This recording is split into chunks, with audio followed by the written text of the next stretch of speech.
আসসালামাইকুম এভরিওয়ান। এই যে এখানে আমি ছোলা নিছি, ছোলার ভিতর 2 কোয়া রসুন দিছি, আর এই যে তিলের তেল আছে, এই যে তিলের তেল। এই তেল দিয়ে এই ছোলা হচ্ছে এখানে ব্লেন্ডার করা হয়, আর সাথে লবণও আছে স্বাদ মতন দিয়ে দিছি। তিলের তেলটা দিনই পরে দিব ব্লেন্ডার করানোর পরে। আমরা যেরকম ছোলা ঘুগনি করে খাই, ছোলা সিদ্ধ করে খাই, এখানে রুটির সাথে খাই, সকালকার নাস্তার সাথে খায়, বা রাতের যদি খায় কিছু রুটির সাথে সেটার সাথে খায়। এখানে এরকম সিস্টেম বাইরে। আর আমার দেশে অন্য সিস্টেম, ছোলা ঘুগনি সিদ্ধ বা বিভিন্ন আইটেম করে খায়, বা ছোলা দিয়ে আবার এই যে কাবাব বানায়ও খায়, মাংস দিয়ে ছোলা দিয়ে, চুচা ছাড়া যেগুলা ছোলা কিনা আছে ওইগুলো মাংস দিয়ে রান্না করে খায়, বা বিভিন্ন আইটেম করে আমার দেশে।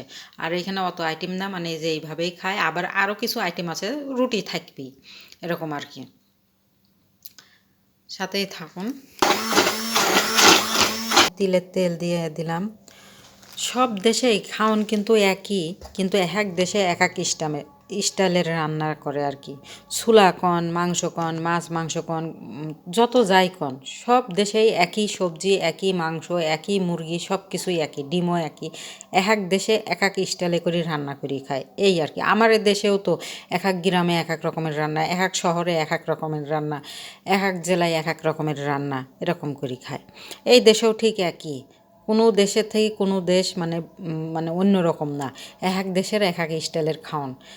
ভিডিওটা ভালো লাগলে বেশি বেশি করে শেয়ার করে দিবেন। আমার হয়ে গেছে ছোলা ব্লেন্ডার করা, আর এখন এসার আজান দিচ্ছে। তাহলে আমার হয়ে গেছে। ভিডিওটা বেশি বেশি করে শেয়ার করে দিবেন। আসসালামু আলাইকুম।